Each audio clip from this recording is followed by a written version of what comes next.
살을 내는 듯한 바람이 서울의 밤거리를 휘저었다. 12월의 칼바람은 빌딩 숲을 빠져나오며 더욱 기세등등해져 행인들의 옷깃을 가차없이 파고들었다. 한방눈이 가끝인 거리는 얇은 빙판으로 코팅되어 있었고 가로등 불빛은 그 위에서 위태롭게 미끄러지며 도시의 냉혹한 아름다움을 비췄다. 사람들은 저마다 따뜻한 목적지를 향해 종종 걸음을 쳤고 그들의 얼굴에는 고된 하루의 피로와 다가올 연말에 대한 희미한 기대감이 뒤섞여 있었다. 이 떠들썩한 무관심의 흐름 속에서 이서연은 섬처럼 외로이 서 있었다. 그녀는 강남의 가장 화려한 거리 한복판에 마치 시간이 멈춘 흑백 사진 속 인물처럼 존재했다. 달아 빠진 갈색 코트는 10년의 세월을 고스란히 맞은 듯 색이 발해 있었고 그나마도 몰아치는 겨울 바람을 막기에는 역부족이었다. 빨갛게 언 손가락 끝은 감각이 무뎌진 지 오래였지만 그녀는 품 안에 소중히 간직한 작은 보온병을 더욱 꽉 쥐었다. 그 안에는 아들 민준이가 마실 미음이 식지 않고 남아 있어야 했다. 서연의 시선은 희망과 절망의 경계에서 위태롭게 흔들렸다. 그녀는 지나가는 사람들을 향해 필사적으로 고개를 숙였다. 입술이 파랗게 질려 떨렸지만 목소리는 나오지 않았다. 대신 그녀의 앞에 놓인 낡은 골판지 상자 위 글씨가 그녀의 심정을 대변하고 있었다. 아픈 아이의 약값에 보태주세요. 제발 부탁드립니다. 몇몇은 경멸적인 시선으로 그녀를 훑고 지나갔고 대부분은 아예 존재하지 않는 사람처럼 외면했다. 가끔 동정심 어린 눈길을 보내는 이들도 있었지만 그들의 발걸음은 결코 멈추지 않았다. 차가운 아스팔트에서 올라오는 냉기가 뼈를 저미는 듯했다. 무릎을 꿇고 있는 다리의 감각이 사라져갔다. 하지만 서연은 일어설 수 없었다. 7살 아들 민준이의 얼굴이 눈앞에 어른거렸기 때문이다. 선천성 심장병을 앓고 있는 아이, 하루하루 약으로 버티고 있지만 의사는 더 이상 미룰 수 없다고 수술을 하지 않으면 위험하다고 경고했다. 민준아, 엄마가 조금만 더 버틸게. 우리 아들 따뜻한 방에서 약 먹고 코 잘 수 있게. 엄마가 꼭 돈 구해갈게. 그녀의 눈시울이 뜨거워졌다. 눈물이 흐르면 얼어붙을 것 같아 서연은 이를 악물고 눈물을 삼켰다. 그녀의 세상은 오직 민준이를 중심으로 돌았다. 10년 전 모든 것을 잃었던 그날 이후로 민준이는 그녀의 삶의 이유이자 전부였다. 남편 강지훈. 다정했던 그 남자는 어느 날 갑자기 연기처럼 사라졌다. 작은 의류 공장을 운영하며 성실하게 미래를 꿈꾸던 사람이었다. 화재 사고였다고 했다. 공장과 함께 그도 잿더미가 되었다고. 그리고 그 충격으로 임신 중이던 서연은 조산을 했고 민준이는 약한 심장을 가지고 태어났다. 서연은 남편의 죽음을 슬퍼할 겨를도 없이 억척같이 살아야 했다. 세상은 홀몸인 그녀에게 너무나 가혹했다. 하지만 그녀는 민준이를 보며 버텼다.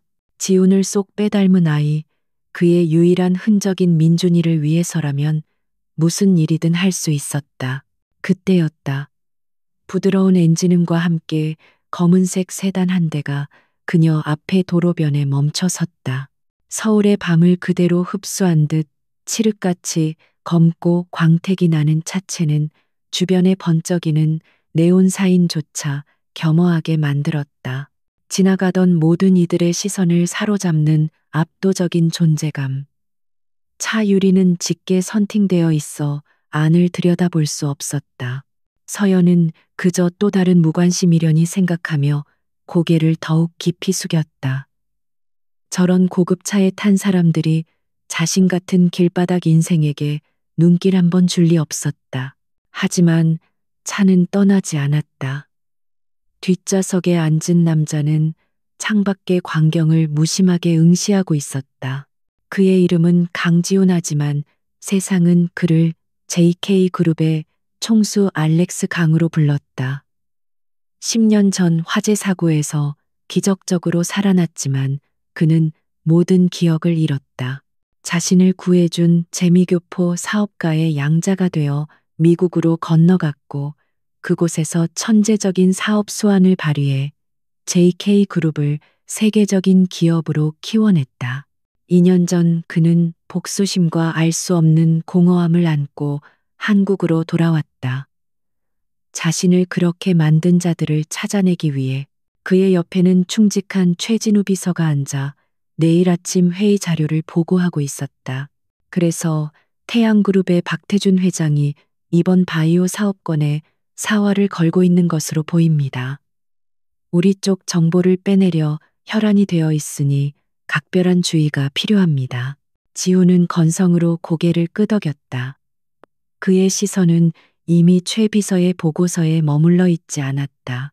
창밖 추위 속에 웅크리고 있는 한 여인의 실루엣이 그의 망막에 밝혀들었다. 처음에는 그저 흔한 도시의 불행한 풍경 중 하나라고 생각했다. 그러나 가로등 불빛이 순간, 그녀의 얼굴을 비추는 순간, 지훈의 심장이 쿵하고 바닥으로 떨어지는 듯한 충격을 받았다. 시간이 멈췄다. 주변의 소음이 멀어지고 오직 저 여인의 얼굴만이 세상의 전부인 것처럼 확대되었다. 낯익었다. 아니, 낯익은 정도가 아니었다. 잃어버린 기억의 파편 속에서 꿈속에서 희미하게 그를 괴롭히던 바로 그 얼굴이었다. 수척하고 고통에 절어 있었지만 그 시절의 맑고 선한 눈매 굳게 담은 입술의 선이 그대로 남아 있었다. 서연. 이름이 저도 모르게 입술 사이로 새어나왔다. 너무나 작은 소리였지만 고요한 차 안에서는 충분히 크게 들렸다. 최 비서가 의아한 표정으로 그를 돌아보았다. 회장님, 방금 뭐라고? 지훈은 최 비서의 말을 듣지 못했다. 그의 머릿속은 혼돈 그 자체였다. 10년 전 경찰은 분명히 말했다. 아내 이서연은 공장 화재 현장에서 빠져나오지 못했다고. 뱃속의 아이와 함께 그는 수년간 그녀의 환영에 시달렸다. 죄책감과 그리움이 뒤엉켜 그의 잠 못 드는 밤을 핥히었다. 그런데 지금 죽었다던 아내가 눈앞에 있다. 서울에서 가장 비참한 모습으로.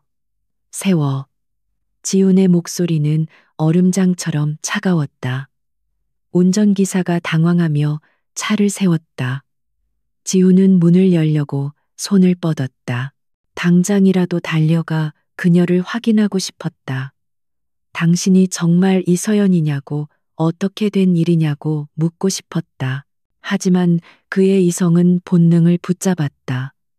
그는 더 이상 10년 전의 강지훈이 아니었다. 그는 수많은 적들에게 둘러싸인 JK그룹의 총수 알렉스 강이었다. 자신의 정체는 철저히 비밀에 붙여져 있었다. 만약 저 여인이 정말 이서연이라면 이것은 단순한 우연이 아닐 수도 있다. 누군가 파놓은 함정일지도 모른다. 자신을 나락으로 떨어뜨렸던 바로 그놈들, 태양그룹의 박태준 같은 족속들이 자신을 시험하고 있는 것일지도. 지훈의 손이 문고리 위에서 멈췄다. 그의 이마에 식은땀이 배어 나왔다. 머릿속에서 수만 가지 경우의 수가 충돌했다. 만약 그녀가 맞다면 왜 지금까지 연락 한 번 없었는가? 왜 저런 모습으로 거리에 앉아 있는가? 그리고 만약 그녀가 아니라면 자신은 지금 무엇에 홀린 것인가? 그때 한 젊은 여성이 서연에게 다가가 지폐 몇 장을 상자에 넣어주고는 급히 자리를 떴다. 서연은 고개를 들어 깊이 허리를 숙였다. 그 순간 그녀의 얼굴이 다시 한번 가로등 불빛 아래 명확하게 드러났다. 의심의 여지가 없었다. 지훈의 잃어버린 퍼즐 조각, 그의 과거, 그의 심장을 찢어 놓았던 여자 이서연이었다.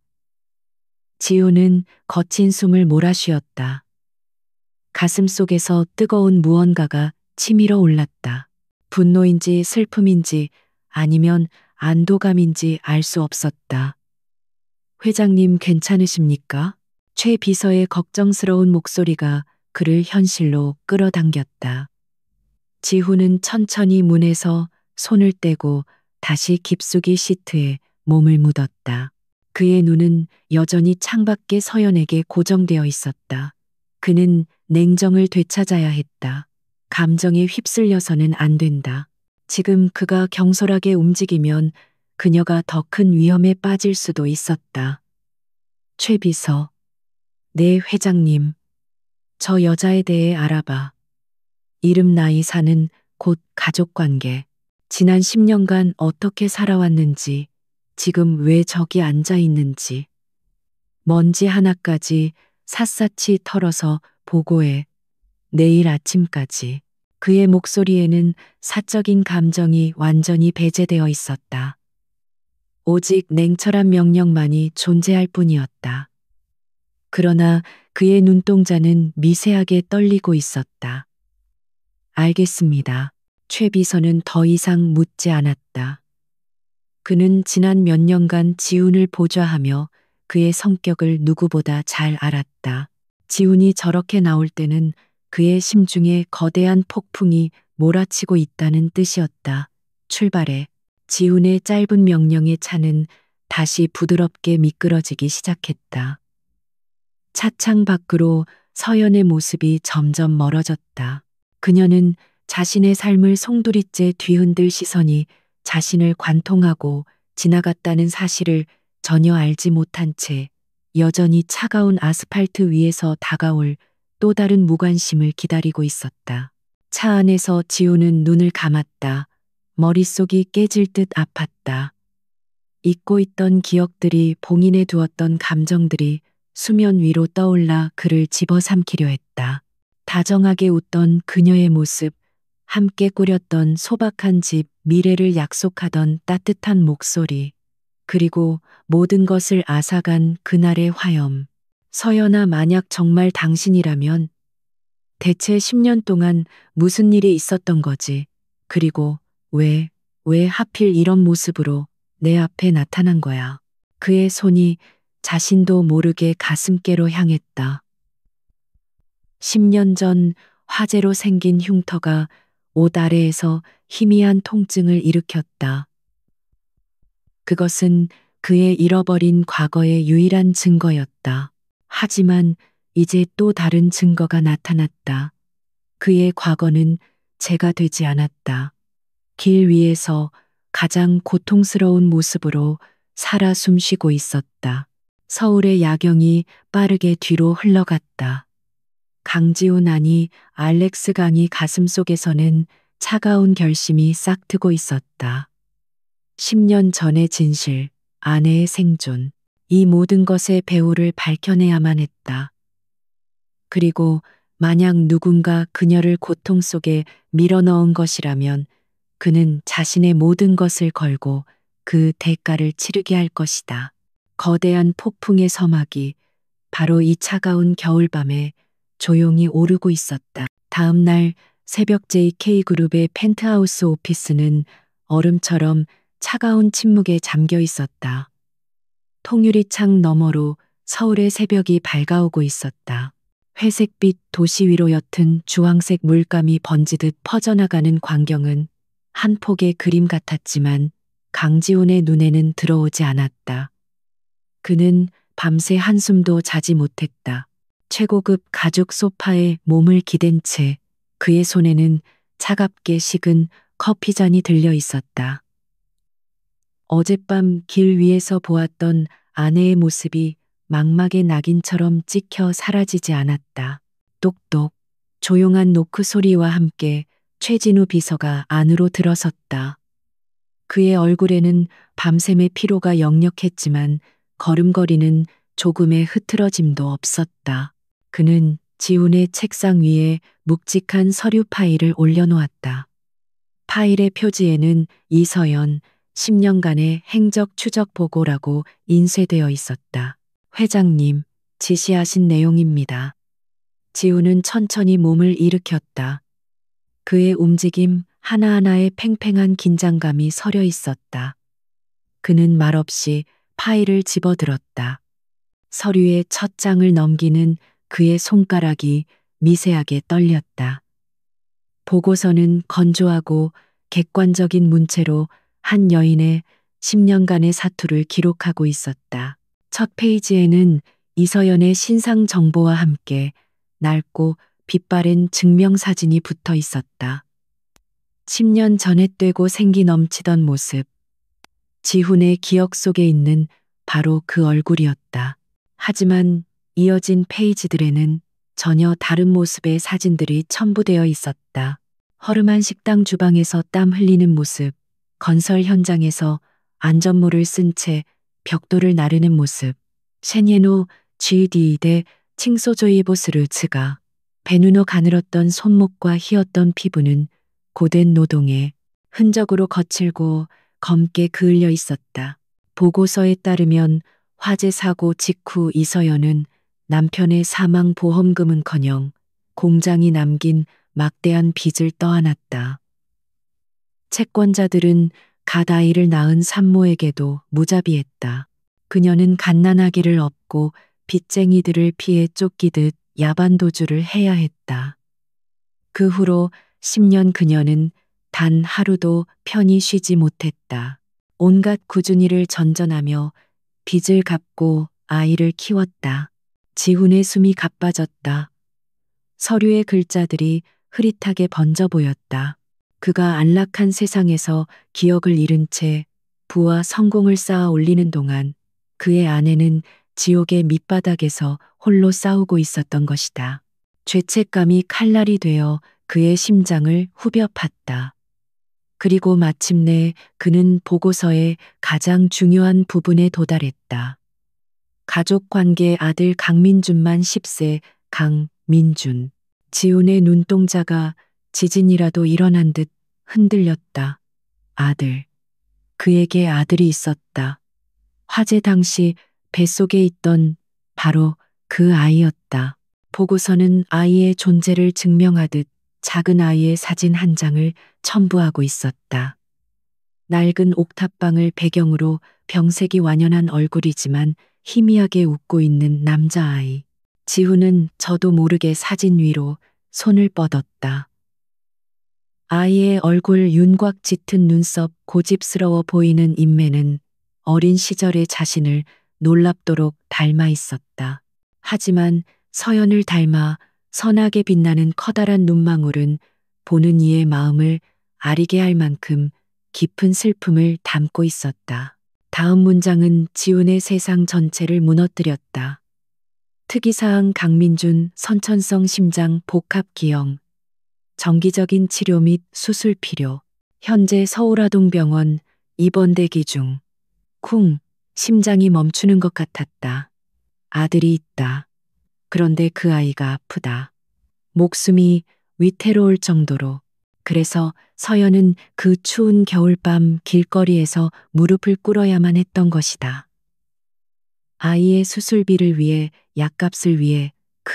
지훈의 입에서 억눌린 신음이 터져 나왔다. 그는 서류 파일을 구겨질 듯 움켜쥐었다. 사진 속 아들의 얼굴과 길 위에서 절박하게 고개를 숙이던 서연의 모습이 겹쳐졌다. 지난 10년간 그를 괴롭히던 공허감의 정체를 이제야 알 것 같았다. 그것은 단순히 잃어버린 기억에 대한 혼란이 아니었다. 그의 영혼 반쪽이, 그의 핏줄이 세상 어딘가에서 고통받고 있음을 본능적으로 느끼는 비명이었던 것이다. 그 극심한 감정적 충격이 뇌관이 되었다. 황하고 머릿속에서 무언가 폭발하는 듯한 격통과 함께 10년간 굳게 닫혀있던 기억의 문이 거칠게 열어젖혀졌다. 10년 전 그날 밤의 공장. 지훈 씨, 이거 정말 대단한 기술이야. 이게 상용화되면 우리 이제 고생 끝이야. 서연이 설계도를 보며 아이처럼 기뻐했다. 막바지 연구에 몰두하느라 며칠째 공장에서 숙식하던 지우는 그런 아내를 보며 피로를 잊었다. 그는 서연의 배를 부드럽게 쓰다듬으며 속삭였다. 우리 복덩이 덕분이지. 이 녀석 태어나면 세상 최고의 아빠가 되어줄게. 행복의 절정이었다. 그러나 그 행복은 오래가지 않았다. 그날 자정 무렵 지우는 연구실에서 마지막 데이터를 정리하고 있었다. 그런데 어디선가 코를 찌르는 역한 냄새가 나기 시작했다. 기름 냄새와는 다른 화학약품이 타는 듯한 냄새. 불길한 예감에 자리에서 일어나는 순간 복도 끝에서부터 시뻘건 불길이 뱀처럼 밀려왔다. 서연아. 그는 아내가 쉬고 있던 휴게실을 향해 미친 듯이 달렸다. 그러나 불길은 상상 이상으로 빨랐다. 유독가스가 순식간에 복도를 채웠고 숨을 쉴 수 없었다. 비상구로 향했지만 굳게 잠겨 있었다. 분명 매일 확인하던 비상구였다. 누군가 밖에서 잠근 것이 틀림없었다. 절망적인 순간 그는 보았다. 화염 너머 공장 마당 한쪽의 어둠 속에서 한 남자가 이쪽을 지켜보고 있는 것을. 불빛에 언뜻 드러난 그의 얼굴은 무표정했고 그 눈빛은 모든 것을 알고 있다는 듯 섬뜩했다. 남자의 오른 손목에는 뱀 모양의 뚜렷한 흉터가 있었다. 그때였다. 천장의 철골 구조물이 굉음과 함께 무너져 내렸다. 지후는 마지막 힘을 다해 몸을 날렸고 의식은 거기서 끊겼다. 지우는 거친 숨을 몰아쉬며 현실로 돌아왔다. 기억이 돌아왔다. 단순한 사고가 아니었다. 방화였고 살인 미수였다. 자신의 기술을 노린 누군가가 계획적으로 저지른 범죄였다. 그리고 그 배후 머릿속에 한 인물의 얼굴이 선명하게 떠올랐다. 박태준, 태양그룹의 회장. 당시 지훈의 기술에 가장 눈독을 들이던 경쟁자.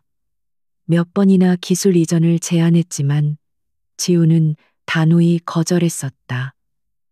그러자 그는 비열한 방식으로 모든 것을 빼앗아갔다.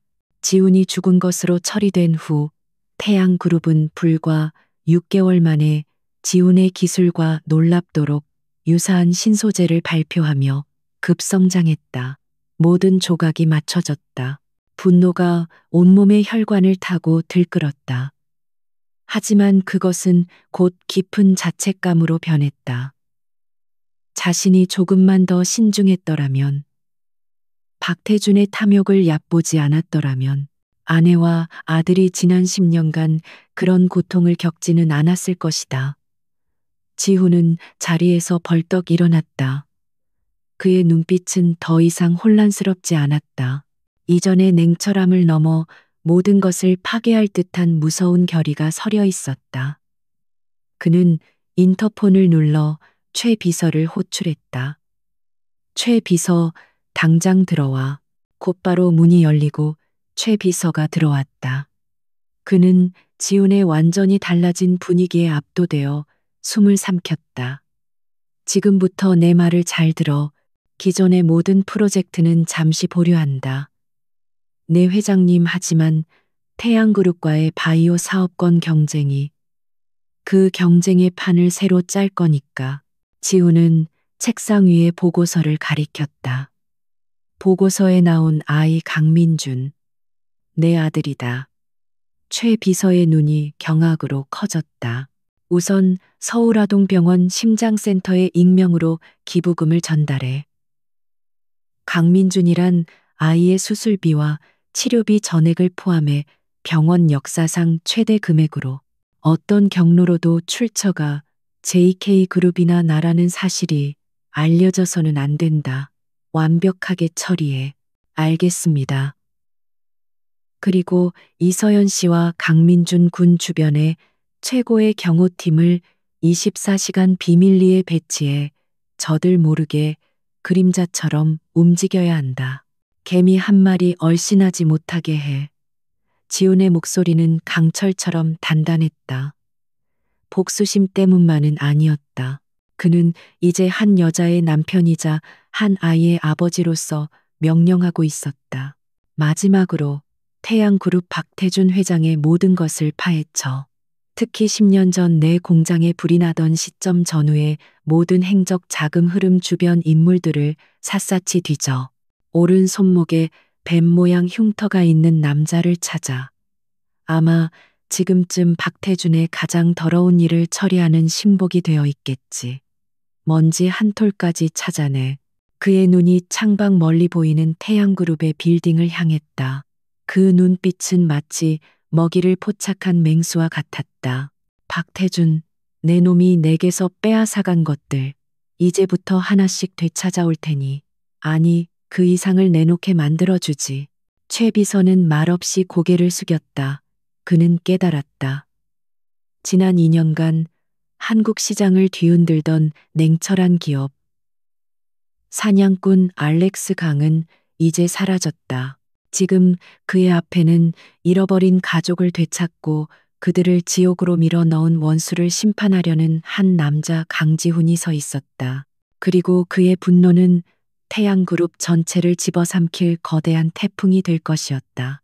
지훈은 다시 한번 아들 민준의 사진을 집어들었다. 사진 속 희미한 미소가 그의 심장을 아프게 찔렀다. 민준아, 아빠가 너무 늦었지. 미안하다. 하지만 이젠 아빠가 다 지켜줄게.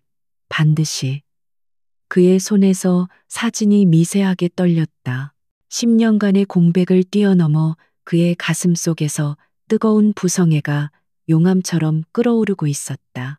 태양그룹의 회장실은 그 주인인 박태준의 탐욕을 그대로 빼닮아 있었다.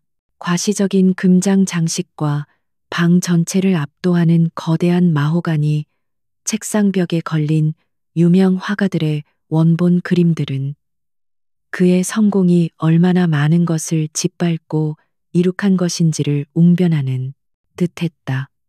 박태준은 최고급 쿠바 산시가 연기를 느긋하게 뿜어내며 통유리창 너머 서울의 전경을 굽어보았다.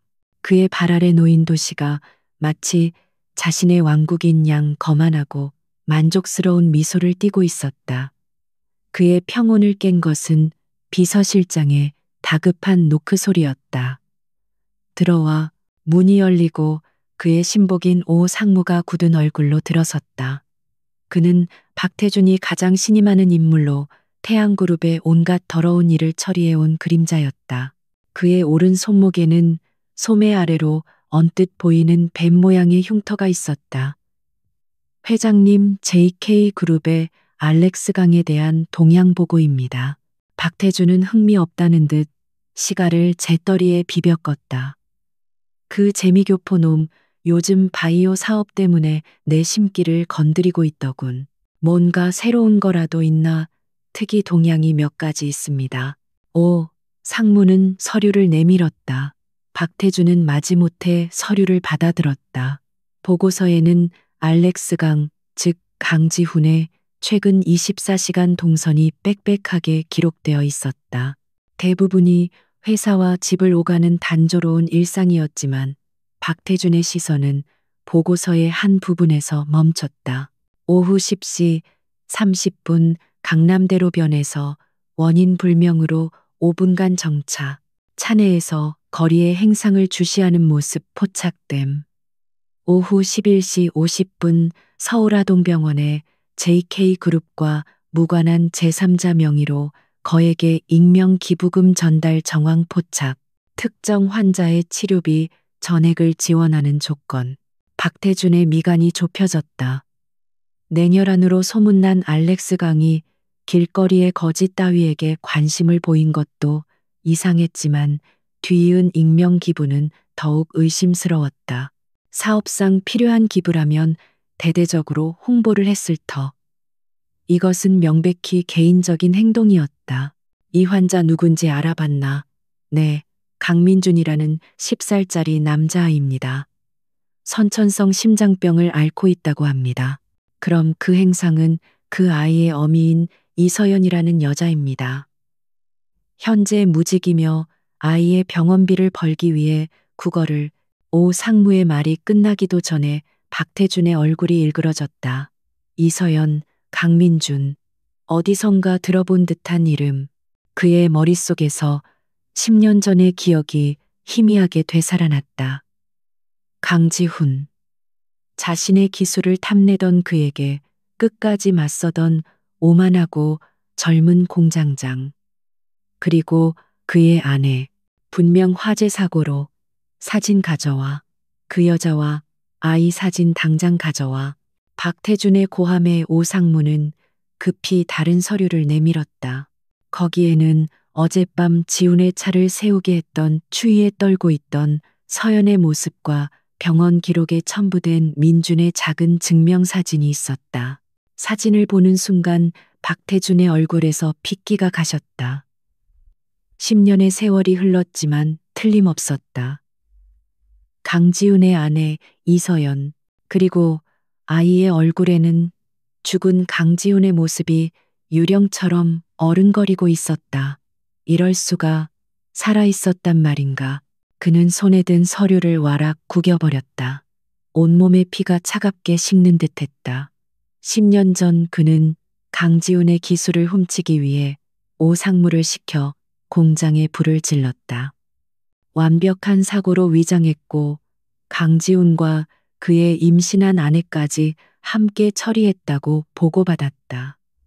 그것은 그의 성공 신화의 추악한 첫 페이지였다. 그런데 이제 와서 그 과거의 망령이 나타난 것이다. 그것도 자신의 가장 큰 정적이 된 알렉스 강희 눈앞에. 젠장. 박태준은 책상을 주먹으로 내리쳤다.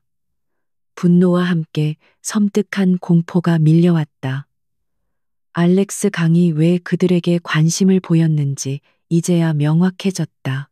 어쩌면 알렉스 강이 바로 강지훈일지도 모른다는 끔찍한 의심이 뇌리를 스쳤다. 오상무, 이건 단순한 우연이 아니야. 그놈이 내게 보내는 경고일 수도 있어. 그는 이내 냉정을 되찾았다. 공포는 빠르게 교활한 계략으로 바뀌었다. 좋아, 그놈이 자신의 약점을 스스로 드러냈군. 그렇다면 우리가 먼저 움직여야지. 겁을 좀 줘서 그 여자가 알아서 멀리 사라지게 만들거나 아니면 그놈을 올가멜 미끼로 쓰는 거야. 박태준의 눈이 뱀처럼 번뜩였다. 아주 부드럽고 조용하게 시작해. 그 여자가 일상에서 서서히 질식하게 만들어. 우리가 누군지 절대 눈치채지 못하게. 그의 잔인한 명령이 떨어지는 순간 서연의 삶에는 어두운 그림자가 드리우기 시작했다. 한편 서연은 며칠 만에 찾아온 작은 희망에 감격의 눈물을 흘리고 있었다. 병원으로부터 연락이 왔다. 익명의 독지가가 나타나 민준의 수술비는 물론 완치될 때까지의 모든 치료비를 지원하기로 했다는 것이다. 믿을 수 없는 행운이었다. 그녀는 낡은 옥탑방에서 아들의 손을 잡고 몇 번이고 감사 기도를 올렸다. 엎친 데 덮친 격으로 동네 작은 식당에 일자리까지 구했다. 비록 설거지와 주방 보조가 전부였지만 매일 밤 길거리로 나가지 않아도 된다는 사실만으로도 세상을 다 얻은 것 같았다. 민준아, 이제 우리 아들 수술 받을 수 있어. 엄마가 돈 많이 벌어서 우리 민준이 좋아하는 장난감도 사줄게. 아들의 이마에 입을 맞추는 그녀의 얼굴에는 오랜만에 진심 어린 미소가 피어올랐다. 그러나 그 평화는 사흘을 넘기지 못했다. 식당 주인이었던 인심 좋은 할머니가 갑자기 그녀를 불렀다. 할머니는 무언가에 쫓기는 사람처럼 불안한 얼굴로 차마 미안해서 어쩔 줄 모르겠다는 표정으로 말했다. 서연 씨, 정말 미안한데 내일부터 나오지 말아줬으면 좋겠어. 네, 혹시 제가 뭘 잘못했나요? 더 열심히 할게요. 사장님. 서연은 절박하게 매달렸다. 하지만 할머니는 고개를 저을 뿐이었다. 아니야, 서연 씨가 잘못한 건 아무것도 없어. 그냥 위생과에서 갑자기 단속을 나온다질 않나. 구청에서는 간판이 불법이라며 철거하라고 하질 않나. 며칠 사이에 이상한 일이 너무 많아. 나도 장사 계속하려면 어쩔 수가 없어. 미안해, 정말 미안해. 이유를 알 수 없는 해고였다. 서연은 망연자실한 채 식당을 나왔다. 단순한 불운이라고 생각하기에는 석연치 않은 구석이 있었다. 그날 이후로 불길한 일들은 꼬리를 물고 이어졌다. 집으로 가는 좁은 골목 어귀에 언제부턴가 험악한 인상의 사내들이 어슬렁거리기 시작했다. 그들은 아무 짓도 하지 않았지만 담배를 피우며 나누는 음흉한 눈빛은 정확히 서연과 민준을 향해 있었다. 어떤 날은 민준과 함께 길을 가는데 그들 중 하나가 일부러 어깨를 부딪히고 지나가며 나지막이 욕설을 뱉기도 했다. 서연은 민준의 손을 더욱 꽉 잡고 걸음을 재촉할 수밖에 없었다. 보이지 않는 위협이 그녀의 숨통을 조여오고 있었다. 공포가 절정에 달한 것은 그로부터 이틀 뒤 밤이었다. 병원에서 돌아온 서연은 현관문이 미세하게 열려 있는 것을 발견했다. 심장이 철렁 내려앉았다. 혹시 도둑이라도 든 걸까? 하지만 훔쳐갈 것도 없는 가난한 살림이었다. 그녀는 조심스럽게 문을 열고 안으로 들어섰다. 집안은 아무도 없는 듯 고요했다. 달라진 것은 아무것도 없었다. 안도의 한숨을 내쉬려던 순간 그녀는 아들 민준의 낡은 이부자리 위에서 섬뜩한 물체를 발견했다. 시든 검은 장미 한 송이, 누군가 일부러 가져다 놓은 것이 분명했다. 그것은 명백한 경고였다. 내 아들을 지켜보고 있다는 너의 가장 소중한 것을 망가뜨릴 수 있다는 무언의 협박. 악서연은 짧은 비명을 지르며 주저앉았다. 온몸이 사시나무처럼 떨렸다. 대체 누가 왜 병원비를 지원해준 독지가와 관련이 있는 걸까? 아니면 자신도 모르는 원한을 산 걸까? 알 수 없는 공포가 그녀를 집어삼켰다. 그 시각 강지우는 자신의 사무실 안비밀 공간 최첨단 장비로 가득 찬 컨트롤룸에 서 있었다. 벽면을 가득 채운 수십 개의 모니터에는 서영과 민준의 주변을 촬영하는 영상들이 실시간으로 송출되고 있었다. 그가 배치한 경호팀이 보내오는 영상이었다. 그는 모든 것을 보고 있었다. 서연이 부당하게 해고당하는 모습, 골목의 불량배들에게 위협을 느끼는 모습, 그리고 마침내 검은 장미를 발견하고 공포에 질려 무너지는 모습까지. 모니터 속에서 절망에 빠진 서연의 모습을 볼 때마다 지훈의 주먹은 분노로 하얗게 굳어졌다. 그의 얼굴은 감정이 느껴지지 않는 가면처럼 차가웠지만 눈동자에서는 이글거리는 용암이 들끓고 있었다. 박태준, 감히 내 아들에게 손을 대려 해. 그의 목소리는 얼음보다 차가웠다. 최 비서가 그의 뒤에서 조용히 대기하고 있었다. 회장님, 저들을 당장 처리할까요? 아니, 지우는 고개를 저었다. 저놈들은 꼬리에 불과해. 지금 저들을 건드리면 박태준은 더 교묘한 방법으로 나올 거다. 그는 모니터에서 눈을 뗐다.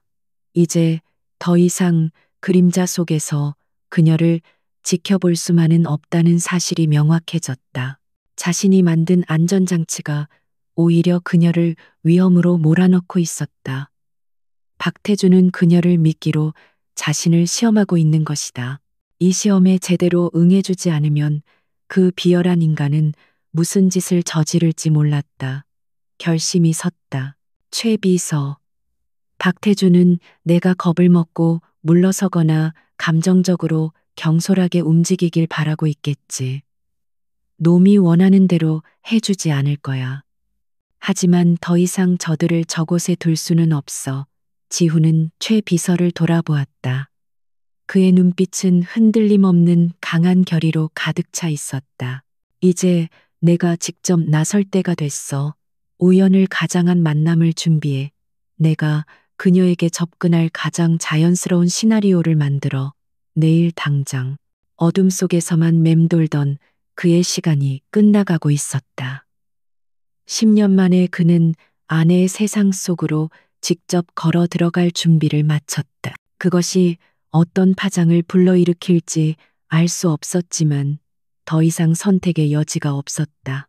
검은 장미는 옥탑방의 작은 밥상 위에서 죽음처럼 고요하게 놓여 있었다. 밤사이 그 검꽃이 든 꽃잎은 서연의 잠을 송두리째 앗아갔다. 그녀는 뜬 눈으로 밤을 새웠다. 동이 트자마자 그녀는 결심했다. 떠나야 한다. 민준의 수술도 어렵게 얻은 안정도 모두 포기해야 했다. 아들의 목숨보다 중요한 것은 없었다. 보이지 않는 위협이 아들의 심장을 겨누고 있는데 더 이상 이곳에 머물 수는 없었다. 그녀는 낡은 여행 가방에 두 사람의 얼마 안 되는 옷가지를 미친 듯이 쑤셔 넣기 시작했다. 잠에서 깬 민준이 불안한 눈으로 그런 엄마를 보았다. 엄마 우리 어디가? 서연은 황급히 눈물을 감추고 돌아섰다. 애써 밝은 미소를 지어 보였지만 입술이 파르르 떨렸다. 응, 우리 민준이 엄마랑 여행 갈까? 공기 좋은 데 가서 며칠만 쉬다 오자. 거짓말이었다. 목적지도 돌아올 기약도 없는 도망이었다. 민주는 고개를 갸웃거렸지만 엄마의 말을 믿기로 한 듯 조용히 고개를 끄덕였다. 바로 그때 서연의 낡은 휴대폰이 요란하게 울렸다. 발신자는 서울아동 병원이었다. 이서연 보호자님 되시죠? 민준 군 수술 전 추가 검사 결과에 대해 상의 드릴 게 있으니 오늘 오전 중으로 병원에 와주실 수 있을까요? 심장이 쿵 내려앉았다. 지금 당장 떠나야 하는데 병원이라니. 하지만 아들의 검사 결과에 대한 이야기였다. 외면할 수 없었다. 그녀는 잠시 갈등했다. 어쩌면 이게 마지막 기회일지도 모른다. 의사를 만나서 마지막으로 민준의 상태를 확인하고 조언이라도 구한 뒤 떠나자. 네, 지금 바로 가겠습니다. 서연은 가방을 구석에 밀어두고 민준의 손을 잡았다. 그녀의 마음은 천길 낭떠러지 위를 걷는 것처럼 위태로웠다. 서울아동병원 로비는 아이들의 울음소리와 부모들의 걱정으로 가득했다. 서연은 민준의 손을 꼭 잡고 심장센터로 향했다. 담당 의사는 뜻밖에도 밝은 얼굴로 그녀를 맞았다. 어머니 걱정하실 것 없습니다. 추가 검사 결과가 아주 좋습니다. 이 상태라면 예정대로 수술 진행할 수 있겠어요. 다만 수술 후 회복이 아주 중요합니다. 아시죠? 절대적으로 안정적이고 깨끗한 환경이 필요합니다. 의사의 말은 오히려 서연의 가슴에 비수처럼 꽂혔다. 안정적이고 깨끗한 환경. 지금 그녀가 아들에게서 빼앗으려 하는 바로 그것이었다. 그녀는 차마 도망칠 계획이라는 말을 꺼내지 못하고 죄인처럼 고개만 숙인 채 진료실을 나왔다. 복잡한 심경으로 복도를 걷던 그녀는 무언가 결심한 듯 발걸음을 돌렸다. 쫓기듯 병원을 빠져나가려던 순간 맞은편에서 급하게 코너를 돌던 한 무리의 사람들과 부딪힐 뻔했다. 어머 서연은 놀라 비틀거렸고 손에 들고 있던 민준의 진료 기록 서류들이 와르르 바닥으로 쏟아졌다. 그녀가 황급히 허리를 숙여 서류를 주우려 할 때 맞은편의 남자 역시 똑같이 몸을 숙였다. 바닥에 흩어진 서류 위로 두 사람의 손이 잠시 스쳤다. 그 순간 서연은 자신도 모르게 고개를 들어 남자의 얼굴을 보았다. 그리고 숨을 멈췄다. 한치의 흐트러짐 없는 최고급 맞춤, 정장 서늘할 정도로 잘생긴 얼굴, 그리고 주변의 모든 것을 압도하는 위압적인 분위기. 평생 한 번도 마주칠 일 없는 다른 세상의 사람이었다. 그런데 이상했다. 처음 보는 얼굴인데 그의 깊고 서늘한 눈동자 어딘가에서 설명할 수 없는 익숙함이 느껴졌다. 10년 전 잃어버린 시간 속의 잔상처럼 마음 한구석을 아릿하게 만드는 슬픈 빛다. 서연은 혼란스러운 감정에 사로잡혀 남자를 멍하니 올려다보았다. 강지호는 필사적으로 내면의 폭풍을 억누르고 있었다. 눈앞의 서연은 기억 속보다 훨씬 더 수척하고 지쳐 있었지만 겁에 질린 사슴 같은 그 눈망울은 변함이 없었다. 그녀를 당장이라도 끌어안고 싶었지만 그는 JK그룹의 총수 알렉스 강이라는 가면을 벗을 수 없었다. 괜찮으십니까?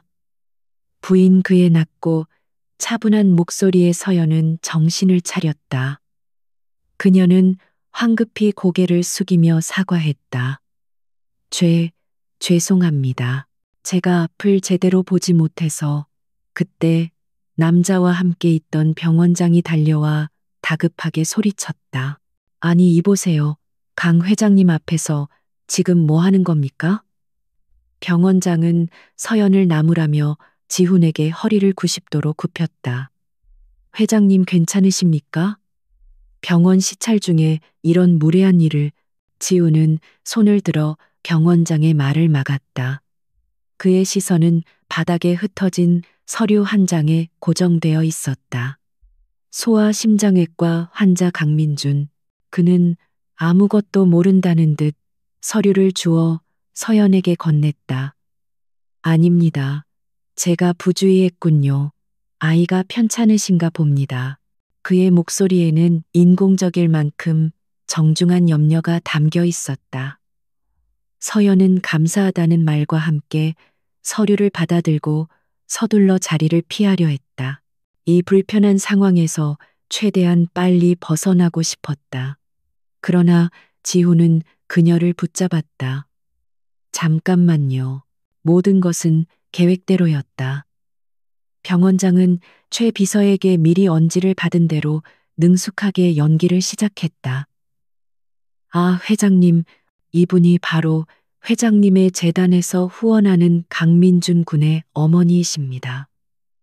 상황이 많이 어려우신데도 아주 꿋꿋하게 아이를 돌보는 분입니다. 지훈은 마치 처음 듣는다는 듯 놀란 표정을 지었다. 아, 그러셨군요. 제 익명 재단의 첫 수혜자라고 들었습니다. 만나 뵙게 되어 오히려 제가 영광입니다. 그는 서연에게 손을 내밀어 악수를 청했다. 서연은 당황하여 어쩔 줄 몰라 하며 그의 손을 마주 잡았다. 크고 따뜻한 그의 손이 그녀의 차가운 손을 감싸는 순간 또다시 기묘한 전류가 흘렀다. 지우는 병원장을 향해 물었다. 아이의 상태는 어떻습니까? 수술만 잘 받으면 괜찮을 겁니다. 다만 최근 보호자께서 신변의 위협을 느끼시는 일이 있는 듯하여 걱정입니다. 아이의 회복에는 보호자의 안정 또한 매우 중요해서요. 병원장의 말에 지우는 심각한 얼굴로 고개를 끄덕였다. 그는 서연을 바라보며 말했다. 부인 저희 재단은 단순히 치료비만 지원하지 않습니다. 환자와 가족이 온전히 치료에만 전념할 수 있도록 모든 환경을 제공하는 것이 저희의 원칙입니다. 최근 신변에 불안한 점이 있으셨다면 더 이상 망설일 이유가 없군요. 서연의 눈이 경계심으로 흔들렸다. 이 남자는 대체 뭘까? 왜 이렇게까지 하는 거지? 세상에 조건 없는 호의는 없다고. 지난 10년의 세월이 그녀에게 가르친 교훈이었다. 무슨 말씀이신지. 저희 JK그룹에서 관리하는 보안주택 단지가 있습니다. 외부인의 출입이 완벽히 통제되는 곳입니다. 민준 군의 수술이 끝나고 완전히 회복할 때까지 그곳에서 안전하게 지내십시오. 모든 생활비는 물론 원하신다면 단지 내 커뮤니티 센터에 안정적인 일자리도 마련해 드리겠습니다. 이것은 자선이 아닙니다. 저희 재단의 고위험군 가족을 위한 특별 지원 프로그램의 일환입니다. 그의 제안은 너무나 완벽하고 철저해서 오히려 비현실적이었다. 거절할 명분조차 찾기 힘들었다. 서연의 머릿속에서 의심과 절박함이 치열하게 싸웠다. 이 남자의 의도를 모르겠다. 하지만 그의 제안을 거절하고 다시 도망자의 삶으로 돌아가면 민준이는 수술을 포기해야 할지도 모른다. 그 무엇보다 안전이라는 단어가 그녀의 지친 마음을 송두리째 흔들었다. 그녀는 곁에 서 있는 아들 민준이를 보았다. 아이는 선망의 눈빛으로 자신을 내려다보는 키 크고 멋진 아저씨를 올려다보고 있었다. 그 눈빛이 서연의 마지막 남은 저항을 무너뜨렸다. 감사합니다. 그녀의 입에서 힘겹게 대답이 흘러나왔다. 신세 지겠습니다. 지훈의 얼굴에 희미한 미소가 스쳐 지나갔다. 그러나 그 미소는 서연에게 닿지 않았다. 그는 최 비서에게 고갯짓했고 모든 것은 일사천리로 진행되었다. 마치 오랫동안 준비된 각본처럼. 1시간 뒤 서연과 민주는 푹신한 가죽 시트가 깔린 검은 세단에 앉아 있었다. 낡은 옥탑방의 모든 짐은 이미 JK그룹의 직원들이 옮겨간 후였다. 차창 밖으로 익숙했던 가난한 동네 풍경이 빠르게 멀어져 갔다. 민준이는 처음 타보는 고급차에 신이 나서 창밖을 구경했지만 서연은 마치 화려한 감옥으로 끌려가는 죄수 같은 기분이었다.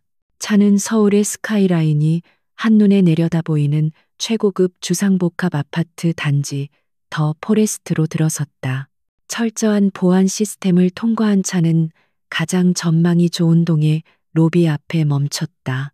서연이 안내받은 집은 50층에 위치한 그녀가 살던 옥탑방 수십 개를 합친 것보다도 넓고 호화로운 곳이었다. 통유리창 너머로 서울의 야경이 보석처럼 펼쳐져 있었다. 냉장고는 신선한 음식으로 가득 차 있었고 민준의 방에는 아이의 눈을 사로잡는 장난감들이 놓여 있었다. 아들은 환호성을 지르며 집안을 뛰어다녔다. 하지만 서연은 거실 한가운데에 못 박힌 듯 서 있었다. 모든 것이 꿈만 같았다. 그러나 이 꿈은 달콤하기보다는 불안했다.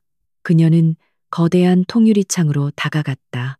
창문에 비친 자신의 초라한 모습 옆으로 문득 죽은 남편의 환영이 어른거리는 듯했다. 놀라서 돌아보았지만 그곳에는 아무도 없었다. 안전한 요새에 들어왔지만 그녀의 마음은 그 어느 때보다도 불안에 휩싸여 있었다. 이 모든 호의를 베푼 남자 알렉스 강. 그의 진짜 정체는 무엇일까? 그는 왜 자신에게 이런 과분한 친절을 베푸는 것일까? 서연은 자신이 거미줄에 걸린 나비가 된 것 같은 기분을 떨칠 수 없었다. 거대하고 보이지 않는 진실의 거미줄. 더 포레스트에서의 생활은 마치 다른 세상에 온 듯했다. 곰팡내 나던 옥탑방과는 비교도 할 수 없는 쾌적한 공기, 언제나 따뜻한 실내 신선한 음식으로 채워진 냉장고. 강민주는 새로운 환경에 완벽하게 적응했다. 제대로 된 영양 공급과 스트레스 없는 환경 덕분인지 아이의 안색은 하루가 다르게 좋아졌다. 수술을 앞둔 아이답지 않게 활기가 넘쳤고 아파트 단지 내 놀이터에서 웃음소리가 끊이지 않았다.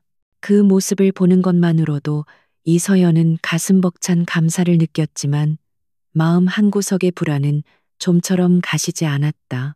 서연은 단지 내 커뮤니티 도서관에 사서 보조로 일하게 되었다.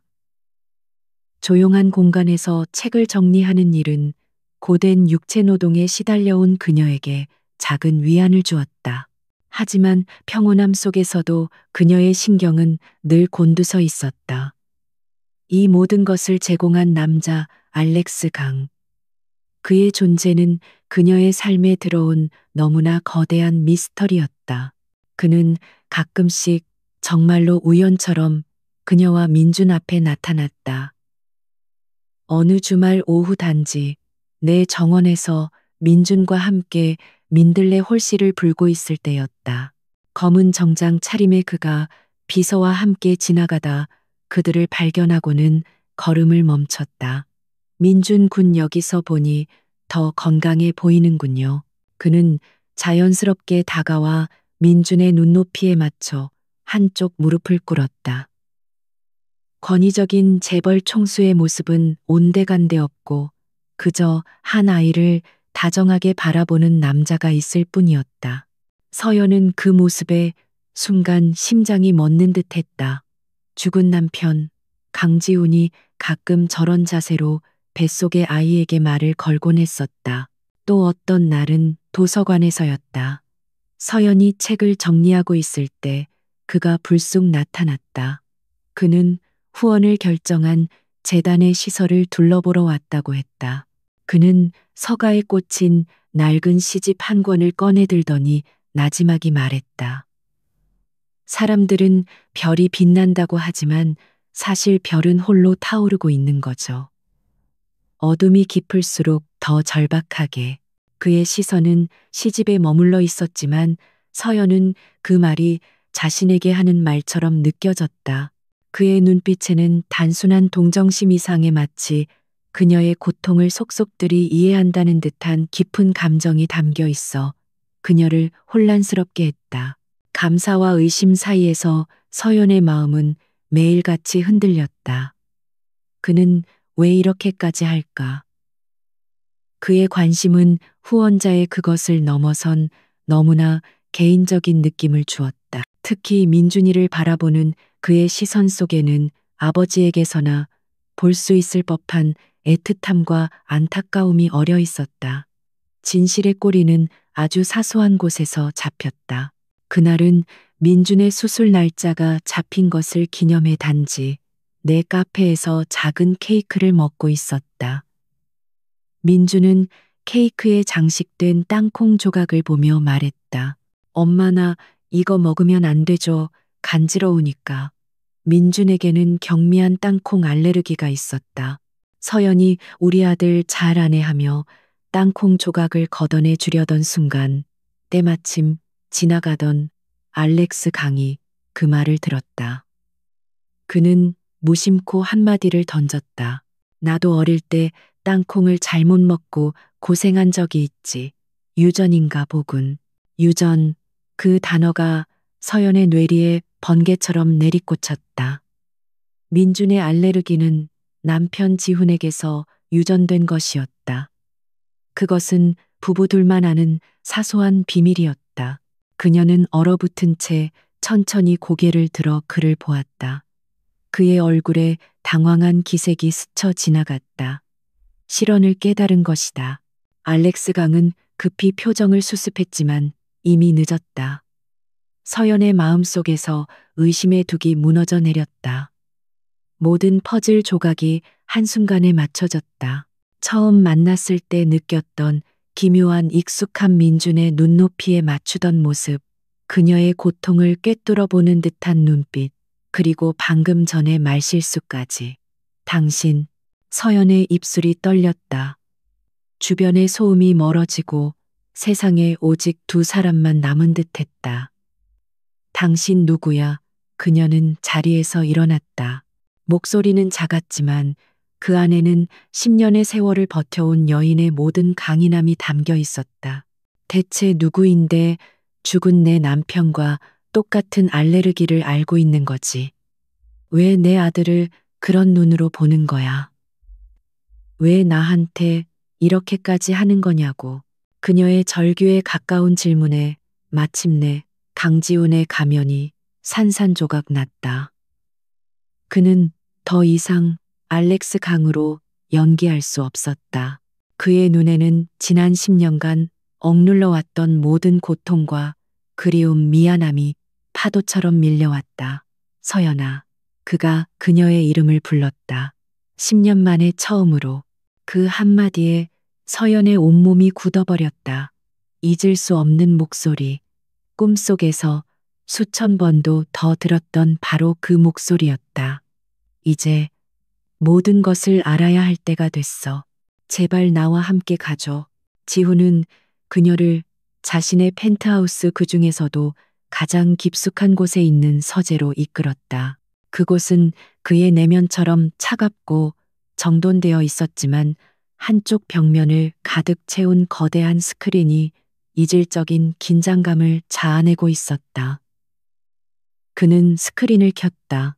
화면에 처음 나타난 것은 한 장의 낡은 사진이었다. 작은 신혼집 소파에 앉아 환하게 웃고 있는 젊은 남녀. 바로 10년 전의 지훈과 서연이었다. 이게 우리였어. 지훈의 목소리는 갈라져 있었다. 그는 떨리는 손으로 컨트롤러를 조작하며 10년 전의 진실을 하나씩 펼쳐 보이기 시작했다. 행복했던 결혼 생활, 새로운 기술 개발에 대한 꿈, 그리고 모든 것을 앗아간 그날 밤의 화재. 그는 담담하게 이야기했다. 화재가 사고가 아닌 박태준이 저지른 방화였다는 사실. 그가 기억을 잃고 미국으로 가게 된 과정, 알렉스 강으로 살면서 복수를 준비해온 시간들. 그의 이야기와 함께 스크린에는 최 비서가 모은 증거 자료들이 나타났다. 공장 방화에 대한 분석 보고서, 박태준의 자금 흐름, 그리고 오른 손목에 뱀 흉터가 있는 남자, 오 상무의 신상 파일까지. 서연은 숨도 쉬지 못한 채 스크린을 응시했다. 그녀의 세계가 송두리째 무너지고 다시 재구성되고 있었다. 죽었다고 믿었던 남편이 살아있었다. 그는 그녀를 버린 게 아니었다. 빼앗겼던 것이었다. 진실을 마주한 그녀의 내부에서 감정의 폭풍이 휘몰아쳤다. 처음에는 충격과 불신 뒤이어 그가 살아있다는 사실에 대한 안도와 기쁨, 그리고 이내 자신과 아들이 겪어야 했던 10년간의 고통에 대한 참을 수 없는 분노가 치밀어 올랐다. 그 분노는 지훈이 아닌 박태준과 잔인한 운명을 향한 것이었다. 마지막으로 화면에 나타난 것은 서연이 길 위에서 구걸하던 날, 차 안에서 그녀를 바라보던 지훈의 모습이 담긴 블랙박스 영상이었다. 고통으로 일그러진 그의 얼굴이 화면을 가득 채웠다.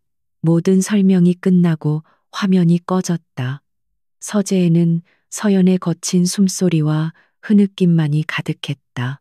그녀는 주저앉아 오열했다. 10년 동안 가슴에 묻어두었던 슬픔과 고통 원망이 한꺼번에 터져나왔다.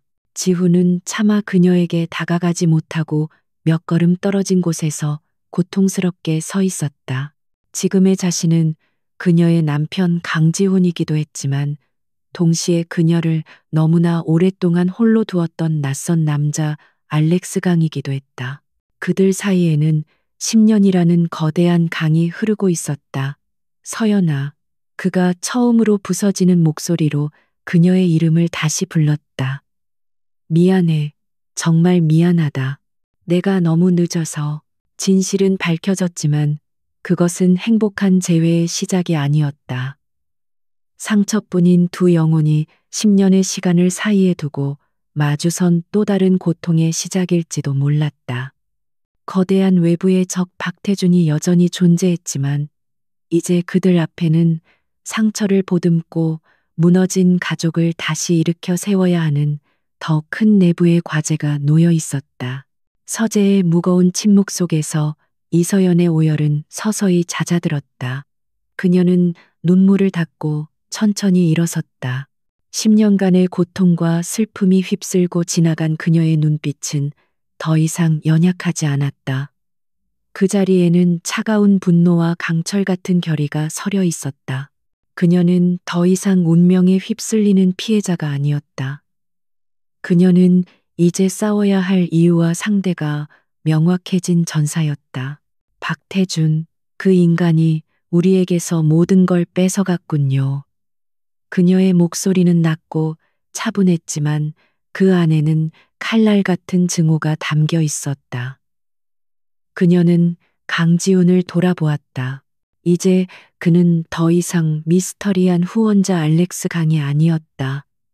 낯설고도 익숙한 그녀의 남편이었다. 당신 혼자 싸우게 두지 않겠어요. 이건 나, 그리고 민준이의 싸움이기도 해요. 우리가 함께 되찾아야 할 것들이에요. 그녀의 말에 지우는 참을 수 없는 감동과 미안함을 느꼈다. 그는 조용히 다가가 처음으로 그녀의 어깨를 감쌌다. 서연은 피하지 않았다.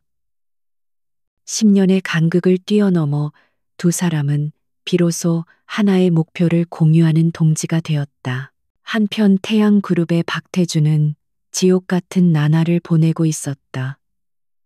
알렉스 강 즉 JK그룹은 예상과 전혀 다르게 움직였다. 자신의 협박에 겁을 먹고 물러서기는커녕 오히려 보이지 않는 곳에서부터 태양그룹의 숨통을 조여오고 있었다.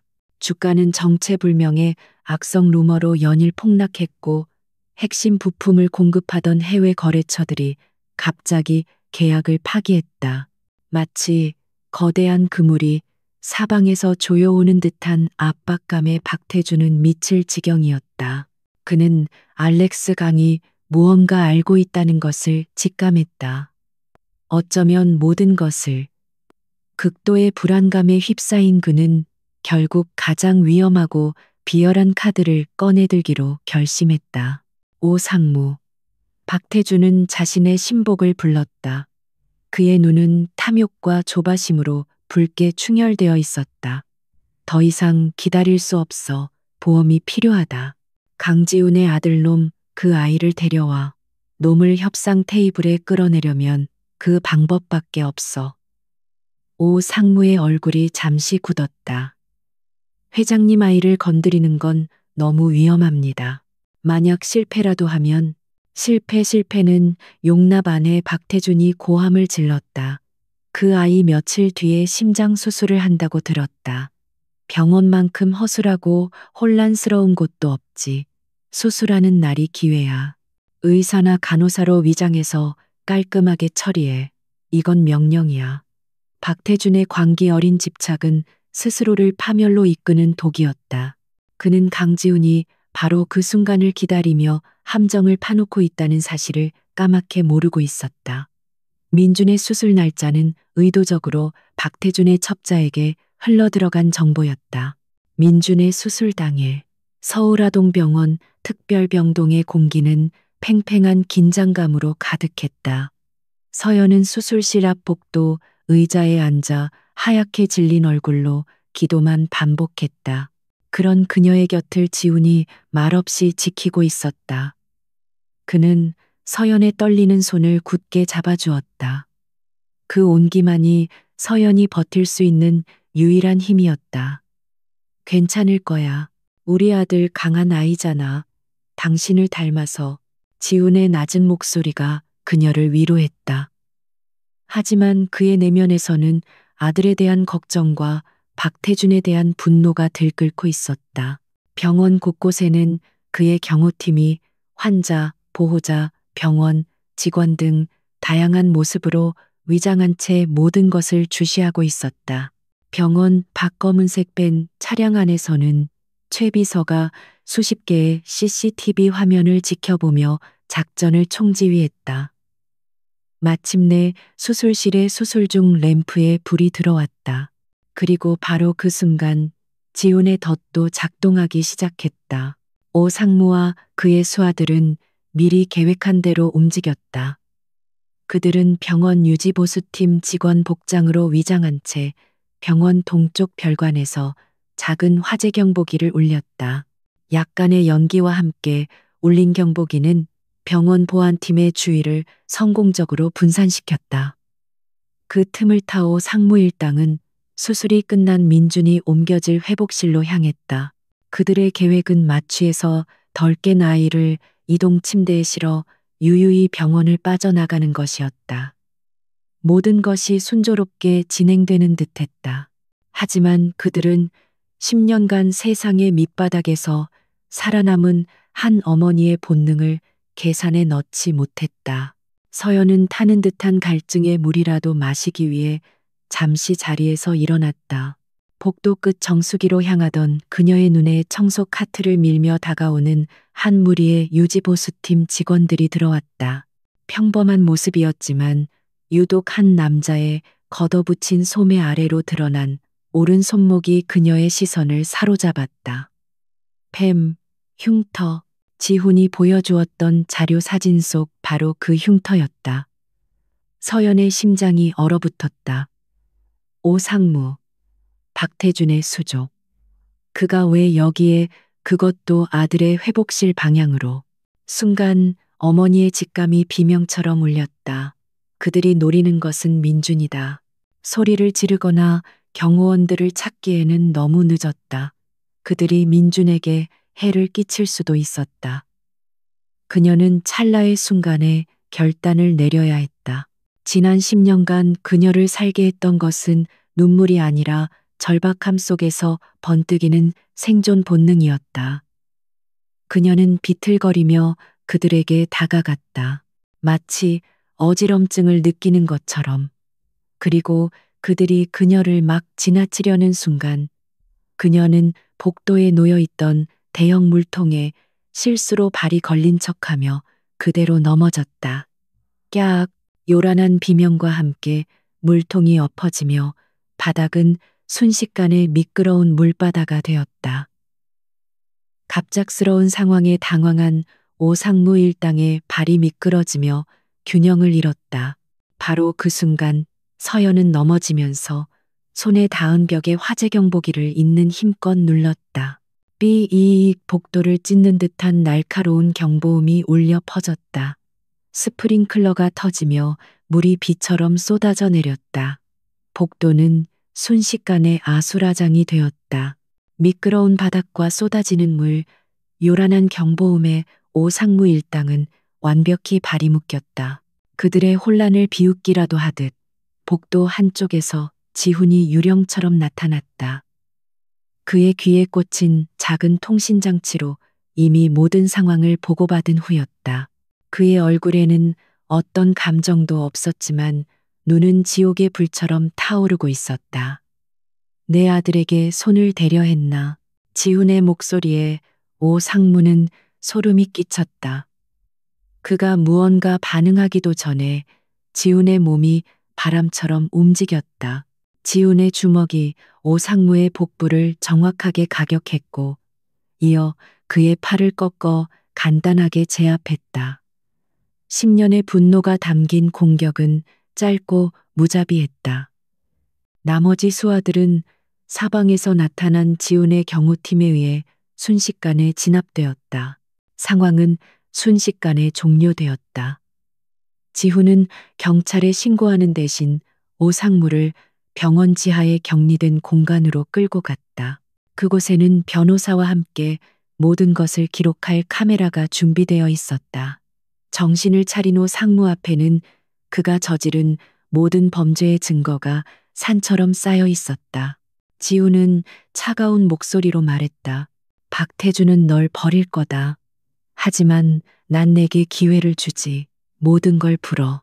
10년 전 방화 사건부터 오늘까지 박태준의 지시로 한 모든 것을. 그러면 최소한 내 가족은 지켜주겠다.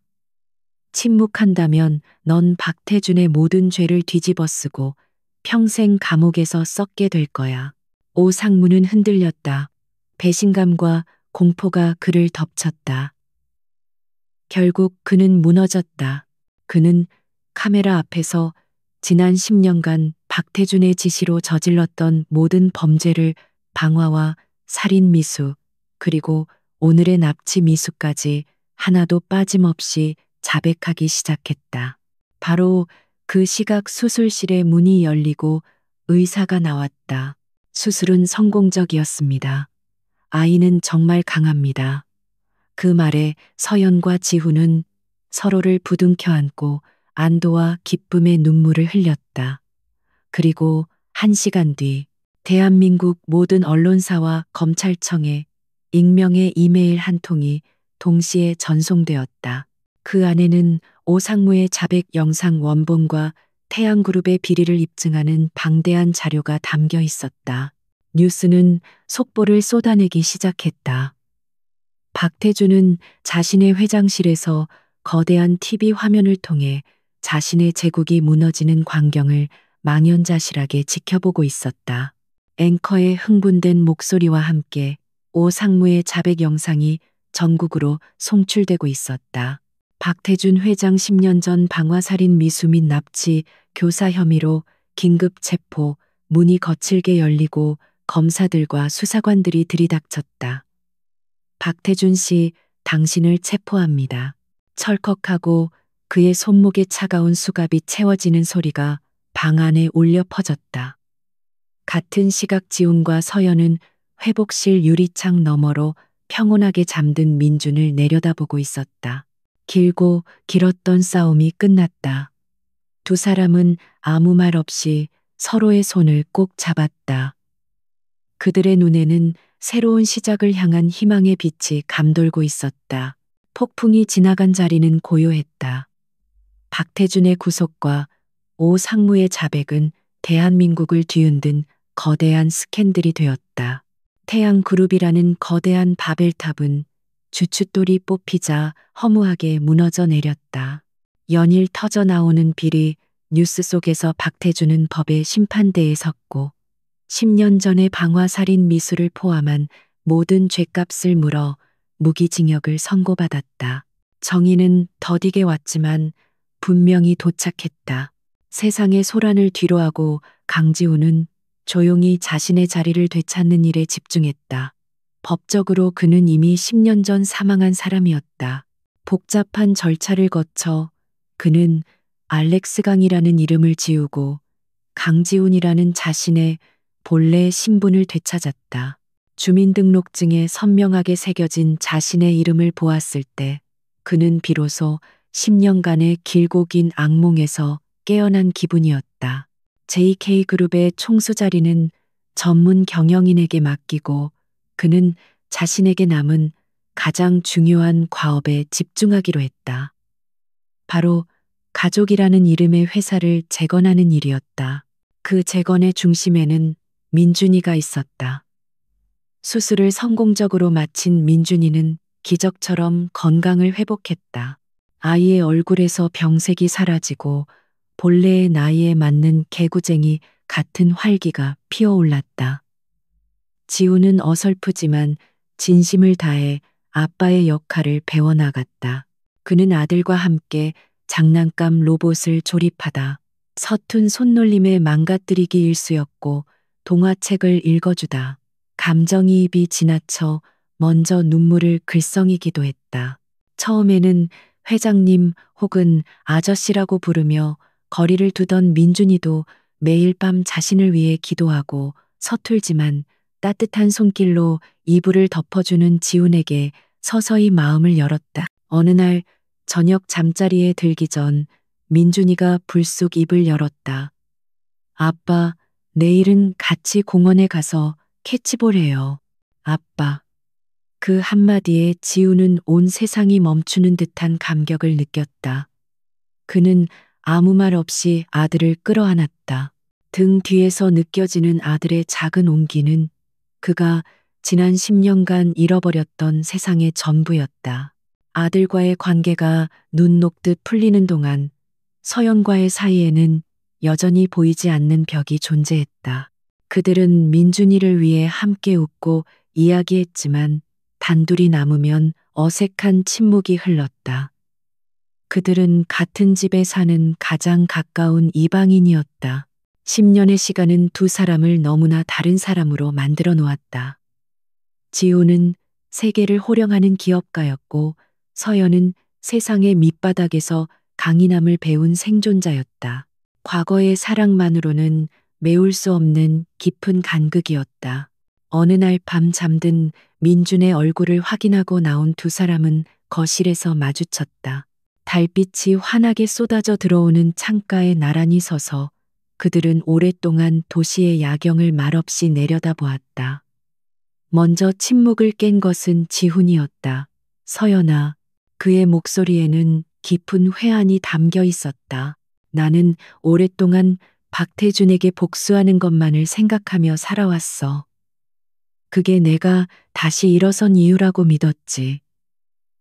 하지만 널 다시 만난 순간 깨달았어. 내 진짜 지옥은 기억을 잃고 널 잊고 살았던 그 시간이 아니라 너와 내 아들이 고통받고 있었다는 사실을 몰랐다는 거야. 그는 서연을 향해 돌아섰다. 그의 눈빛은 그 어느 때보다 진지하고 절박했다. 내가 내게 용서를 구하는 건 널 떠나 있었기 때문이 아니야. 너 혼자 그 모든 짐을 짊어지게 한 것에 대한 용서를 구하는 거야. 내가 없던 시간 동안 당신이 얼마나 강하고 위대한 사람이 되었는지 이제는 알아. 그래서 감히 예전처럼 돌아가자고 말할 수가 없어. 그는 한 걸음 물러섰다. 그것은 존중의 거리였다. 내게 선택권을 주고 싶어. 너의 행복을 최우선으로. 만약 네가 나 없이 새로운 삶을 시작하길 원한다면 나는 평생 너와 민준이의 가장 든든한 후원자로 남을게. 너와 아이가 세상에 어떤 어려움도 겪지 않도록 내가 모든 걸 다 할 거야. 그러니 너 자신을 위한 선택을 해줘. 그의 말은 진심이었다. 그는 그녀를 사랑했지만 그 사랑으로 그녀의 삶을 구속하고 싶지 않았다. 그녀는 스스로의 힘으로 행복을 선택할 권리가 있었다. 서연은 오랫동안 그의 눈을 바라보았다. 그 눈빛 속에서 10년 전 다정했던 청년의 모습과 지금의 강인하고 성숙한 남자의 모습이 겹쳐졌다. 그녀 역시 지난 몇 달간 수없이 고민했다. 과거의 남편은 가슴에 묻었다. 지금 눈앞의 남자는 낯설지만 그의 영혼이 여전히 자신이 사랑했던 그 사람이라는 것을 느낄 수 있었다. 그리고 무엇보다 그가 민준이를 얼마나 사랑하는지를 보았다. 그녀는 깨달았다. 자신은 더 이상 그의 보호가 필요한 연약한 아내가 아니었다. 그녀 역시 자신의 삶을 스스로 개척해온 강인한 인간이었다. 그들은 이제 동등한 파트너로서 서로를 마주 볼 수 있었다. 돌아가고 싶지 않아요. 서연의 말에 지훈의 얼굴이 순간 굳어졌다. 우리가 함께했던 과거로 돌아가고 싶지 않다는 뜻이에요. 그녀는 부드럽게 말을 이었다. 그 시절에 우리는 이제 없으니까. 당신도 나도 변했어요. 그래서 나는 당신과 처음부터 다시 시작하고 싶어요. 그녀는 지훈에게 손을 내밀었다. 마치 처음 만난 사람처럼. 안녕하세요, 강지훈 씨. 저는 이서연이라고 해요. 당신을 알아갈 기회를 주시겠어요? 그녀의 얼굴에 맞고 부드러운 미소가 떠올랐다. 그 순간 두 사람을 가로막고 있던 10년의 얼음벽이 햇살 아래 녹아내리고 있었다. 지우는 벅차오르는 감정을 누르며 떨리는 손으로 그녀의 손을 맞잡았다. 네, 이서연 씨. 만나서 반갑습니다. 제 이름은 강지훈입니다. 두 사람의 손이 따뜻하게 얽혔다. 그것은 과거로의 회귀가 아닌 미래를 향한 새로운 약속이었다. 1년 뒤 가을. 눈부신 햇살이 쏟아지는 공원 잔디밭 위로 건강해진 민준이가 연을 들고 힘껏 달려가고 있었다. 아이의 웃음소리가 청명한 가을 하늘 아래 울려 퍼졌다. 그 뒤를 지훈과 서연이 나란히 걸으며 다정하게 바라보고 있었다. 이제 그들의 손은 어색함 없이 자연스럽게 맞잡혀 있었다. 그들의 손은 그 뒤를 지훈과 서연이 나란히. 지난 1년간 그들은 천천히 그리고 신중하게 서로를 다시 알아갔다.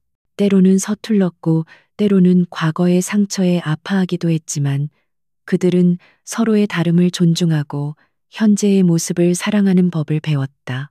여보, 민준이 연날리는 솜씨가 제법인데 당신 닮았나 봐.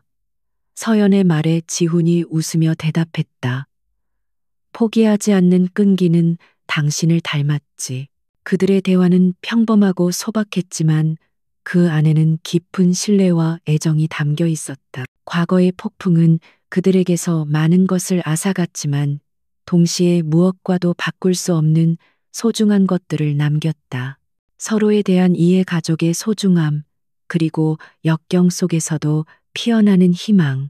지훈은 걸음을 멈추고 자신을 향해 환하게 웃는 서영과 파란 하늘을 배경으로 연을 날리는 아들을 번갈아 보았다.